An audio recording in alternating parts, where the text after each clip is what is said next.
여러분 안녕하세요. 블랙입니다. 최근에 달러의 강세가 심상치가 않습니다. 달러의 가치를 나타내는 달러 인덱스 차트를 보면은 현재에는 110을 위아래로 넘나들고 있는 상황입니다.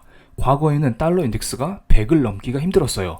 여기 보시는 차트만 잘 봐도 올해 4월 달에만 해도 달러 인덱스가 100 아래에서 움직이고 있었는데요. 지금은 100은 무슨 말입니까? 그냥 110도 가볍게 돌파를 하고 있는 상황입니다. 이러한 달러 강세의 배경은 당연히 연준의 금리 인상 확률이 점점 높아지고 있다, 이것을 들 수가 있고요. 그런데 최근에 화살표 친 부분을 잘 보시면은 달러 인덱스가 꽤 많이 꼬꾸라진 것을 알 수가 있습니다. 이때 당시 나온 뉴스가 뭐였냐면 8월달 소비자 물가지수 전망치가 기존의 전년 동월 대비 8.7% 증가해서 8.1% 증가로 확 떨어진 적이 있었습니다. 그러니까 생각보다 소비자 물가가 그렇게 높진 않을 것이다, 이러한 생각을 사람들이 한 것이죠. 그런데 실제로 소비자 물가를 까보니까 CPI가 전년 동월 대비 8.3%나 증가해버렸습니다. 예상치인 8.1%에 비해서 꽤 많이 높아진 것입니다. 그러면서 다시 한번 금리 인상이 이슈가 되면서 달러가 이렇게 올라간 것입니다. 이것은 지난 영상에서 설명드렸던 내용인데요. 8월달 소비자 물가지수 세부 항목별 전월 대비 상승률을 정리한 것입니다. 여러 가지 항목이 있지만 에너지 부문이 전월 대비 10% 하락했음에도 불구하고, 즉 사람들이 걱정했었던 에너지 우려가 해소됐음에도 불구하고 소비자 물가가 이렇게 뛰었다는 게 문제입니다. 이 중에서 빨간색으로 네모박스 찐 쉘터, 주거 비용이 전월 대비 8.7%나 증가했습니다. 그리고 이러한 주거 비용은 매월 증가하고 있습니다. 올해 2월부터 8월까지 0.5, 0.6, 0.7 이런 식으로 꾸준히 증가를 하고 있습니다. 이것은 미국의 20개 주요 도시의 주택 가격 지수를 나타낸 케이스 슐러 주택 가격 지수입니다. 그런데 해당 지수는 6월까지밖에 나타나 있지 않습니다. 6월달 가격을 보면 어느 정도 피크를 친 느낌이 듭니다. 그리고 최근에 미국의 모기지 금리가 6%대까지 올라갔다는 점, 신규 주택 판매, 기존 주택 판매가 모두 하락세로 전환했다는 점을 들어서 7월, 8월 달에는 케이스 슐러 주택 가격 지수가 조금은 떨어지지 않았을까? 이런 생각이 듭니다. 그리고 이러한 분위기에서는 사람들이 집을 매매하지 않고 월세로 거주하고 싶어 합니다. 그래서 오히려 이런 구간에서는 월세 비용이 상승하면서 CPI에서 주거 비용이 점점 증가하고 있는 상황입니다. 앞으로 사람들은 더더욱 집을 사지 않고 월세 형태로 거주할 테니까 주거 비용은 더욱더 증가할 수밖에 없을 거라 보고요. 이렇게 되면 CPI에서 주거 비용은 더더욱 커질 수밖에 없다, 우린 이렇게 보시면 될 것 같습니다. 즉 당분간 소비자 물가 지수가 쉽게 내려올 것 같진 않아 보입니다. 그럼 연준은 더더욱 공격적으로 금리 인상을 할 수밖에 없겠죠. 이것은 미국의 2년물 국채금리, 10년물 국채금리를 나타낸 것입니다. 일반적으로 금리 인상 확률이 증가하면 2년물과 10년물 국채금리는 동시에 상승하는 경향이 있습니다. 그리고 이번에 CPI 발표 직후 2년물과 10년물 국채금리가 어느 정도 올랐는지 제가 화살표로 표시를 해봤는데요. 10년물 국채금리는 거의 오르지 않았습니다. 하지만 2년물 국채금리는 이렇게 쑥 급등하는 것을 알 수가 있습니다. 소비자 물가지수 발표 이후 대략 0.3% 정도 증가하는 모습을 보였습니다. 아무래도 금리가 오르게 되면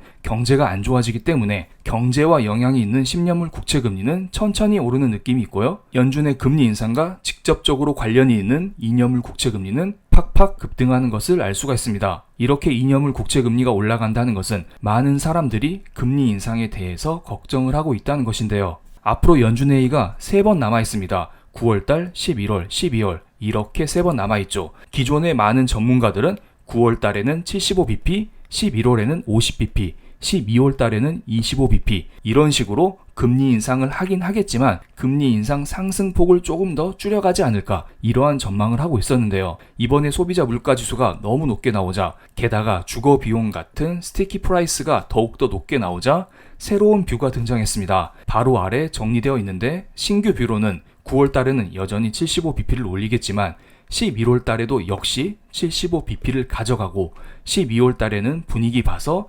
50bp 혹은 25, 75 왔다 갔다 정하겠다, 이러한 새로운 의견이 나오고 있습니다. 이것을 다 더해보겠습니다. 기존 관점은 올해 남은 기간에 1.5% 정도 금리를 올려야 된다, 이런 주장을 하고 있었는데 새로운 관점에 따르면 올해 남은 기간에 금리를 2% 정도 올려야 된다, 이러한 결론에 도달하게 됩니다. 그러니까 기존보다 심하면 50bp 0.5%를 더 올려야 된다, 사람들은 이렇게 말하고 있습니다. 그래서 제가 2년물 국채금리만 그대로 가져왔습니다. 8월달 소비자 물가지수가 발표된 직후 2년물 국채금리는 0.3% 정도 올랐습니다. 사람들의 금리 인상에 대한 우려감이 2년물 국채금리의 상승으로 나타나고 있습니다. 현재 2년물 국채금리가 0.3% 상승했다는 것은 기존 관점 대비 연말에는 0.3% 정도 금리를 더 올리겠구나, 이러한 생각이 투영된 것으로 보입니다. 만약에 방금 전에 보여드린 대로 사람들이 0.5% 정도 금리를 더 올려야겠다, 이런 생각을 하고 있다면 2년물 국채금리는 더욱더 올라갈 수밖에 없을 거라 보고요. 이렇게 국채금리가 올라가는 구간에서는 금리에 대한 부담감으로 인해서 성장주인 나스닥의 하락이 나올 수밖에 없습니다. 그리고 당연히 달러 인덱스 역시 다 함께 오르고 있고요. 하지만 연준회의가 며칠 남지 않았고 그로 인해서 2년물 국채금리도 약간의 눈치 보기를 하면서 간밤에는 윗꼬리를 다는 모습을 보여줬습니다. 특별한 일이 없는 한 이 정도 선에서 횡보하면서 연준회의를 지켜보고 나서 다시 움직이지 않을까, 이런 생각이 들긴 듭니다.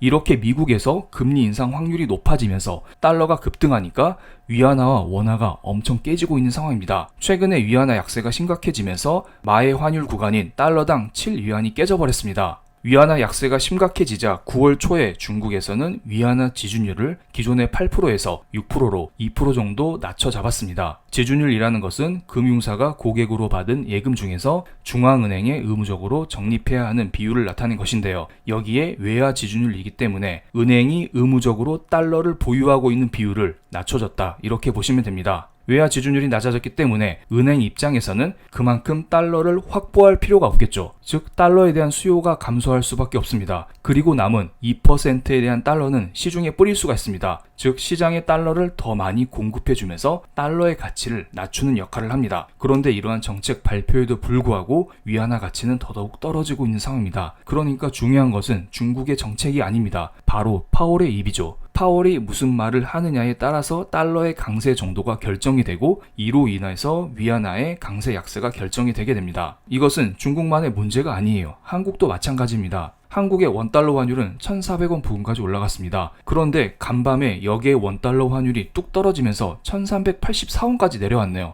도대체 한국에 무슨 일이 있었는지, 도대체 한국에 무슨 호재가 있어서 원화의 강세가 나왔는지 이것을 간단히 체크해 보겠습니다. 어제 이런 뉴스가 났습니다. 다가올 한미 정상회담에서 통화 스와프를 논의할 가능성이 있다, 이런 이야기가 나왔는데요. 과연 이게 실현 가능한 일일까요? 저는 이것은 불가능하다 봅니다. 왜냐하면 통화 스와프라는 것은 미국 연준에서 달러를 찍어서 한국은행에게 빌려주는 것입니다. 그런데 지금 연준은 돈을 찍기는커녕 긴축을 하고 있는 추세입니다. 자국 내에서 긴축을 하고 있는데 한국만 위해서 특별하게 돈을 찍을 이유가 있을까요? 저는 그렇게 생각하진 않습니다. 그러니까 극단적인 경우를 가정하면은 9월달 연준회의에서 이런 말을 하는 것입니다. 우리는 앞으로 긴축을 더 강화하고 금리를 더 올릴 것이다. 그런데 한국에게는 달러를 찍어서 돈을 빌려줄 것이다. 이런 말을 하는 게 조금 이상하지 않나요? 물론 실제로 통화 스와프를 할 때에도 이렇게는 하지 않습니다. 약간 과장을 해서 설명드린 점은 양해를 부탁을 드리겠습니다. 어쨌든 지금의 긴축 기조에서 돈을 더 찍는다? 이것은 불가능한 일이라 보고요. 제가 볼 때는 최근에 원달러 환율이 너무 오르니까 정부 차원에서 구두 개입을 한 게 아닌가, 이런 생각을 하고 있습니다. 이렇게라도 립 서비스를 해줘야 원화의 강세가 나오면서 환율이 진정되는 모습이 보이기 때문입니다.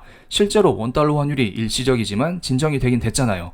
이러한 효과를 노리고 정부에서는 통화 수합 이야기를 한 것으로 보입니다. 그럼 우린 앞으로 어떤 것을 체크해 봐야 될까요? 연준은 FOMC 때마다 점도표를 발표하지 않습니다. 점도표를 발표하는 연준회의는 369가 있습니다. 외우기도 쉽죠. 369, 369. 3월달, 6월달에는 이처럼 점도표가 발표가 되었고 다가오는 연준회의에서 또다시 점도표가 발표될 전망입니다. 점도표를 잘 보시면 2022년 말에는 연준 위원들이 3월달엔 2% 초반, 6월달에는 3% 중반을 전망을 했었습니다. 그런데 과연 9월달에는 어느 정도 전망을 할지 이것을 체크할 필요가 있습니다. 제가 좀 전에 2년물 국채금리가 금리 인상 확률을 반영한다고 했었잖아요. 즉 2년물 국채금리의 상승폭이 시장이 바라는 전망치인데 이러한 상승폭보다는 점도표에서 실제로 찍히는 연준 위원들의 금리 인상 전망이 더 크면 악재로 작용하고 비슷하면 일시적으로 시장은 안도할 가능성이 높습니다. 그럼 오늘 영상 여기서 마치겠고요. 오늘도 시청해주셔서 감사합니다.